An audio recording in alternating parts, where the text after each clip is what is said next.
Bonjour Steven. C'est toi-même qui t'écris depuis l'année 2050. Tu vas sûrement te dire que c'est une blague, mais je te demande de me croire. Je t'envoie cette lettre par l'intermédiaire d'un pigeon voyageur interdimensionnel que j'ai volé. Je sais, c'est bizarre.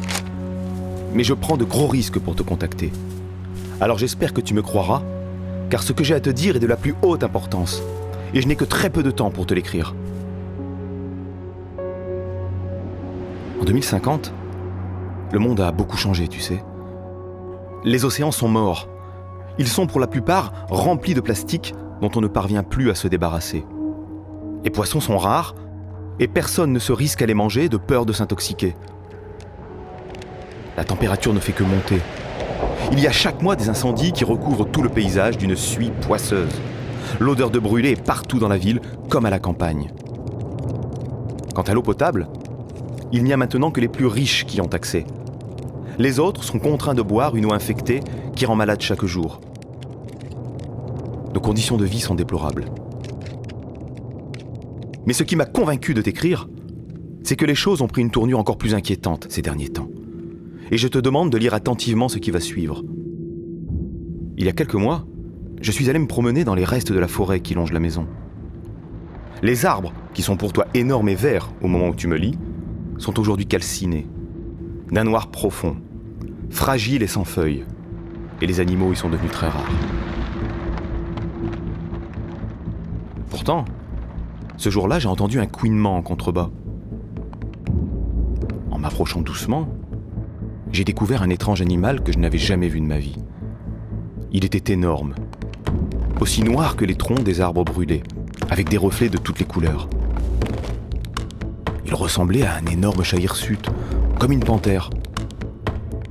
Sauf que le long de son dos, il y avait enfoncé dans sa chair des morceaux de plastique brillants. Ce regard m'a transpercé. J'ai été instantanément parcouru d'un frisson glacé. L'animal s'est levé d'un bond, alors je me suis mis à courir le plus vite que j'ai pu pour me cacher. De loin, je l'ai vu disparaître dans la forêt.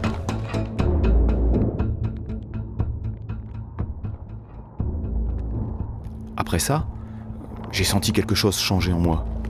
Ma peau me grattait énormément. Elle était rêche comme du papier de verre. En l'observant de plus près, j'ai cru que mon cœur allait s'arrêter.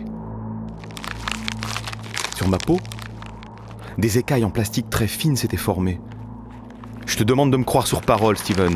Mon corps, ton corps, est en train de se transformer progressivement en plastique.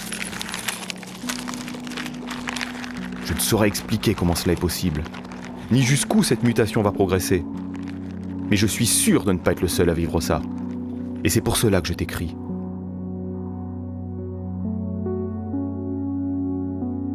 De mon côté de l'histoire, il n'y a aucune possibilité de retour en arrière. Mais pour toi, il y a encore une chance. Toute ma vie, on m'a fait croire que rien ne pouvait changer. Mais c'était un mensonge. Car tout peut changer, tout. Alors toi, aujourd'hui, agis et vite, Steven. La révolution, c'est maintenant qu'il faut la commencer. Rassemble les gens, utilise les réseaux, n'aie pas peur. Beaucoup ne t'écouteront pas. Beaucoup préféreront ne pas agir, mais ne lâche rien. Car tu es la génération qui peut réécrire l'histoire et faire se réveiller le monde. Et à celui ou celle qui ne voudra pas changer les choses, raconte notre histoire et pose-lui la question. Veux-tu vraiment vivre dans ce monde ?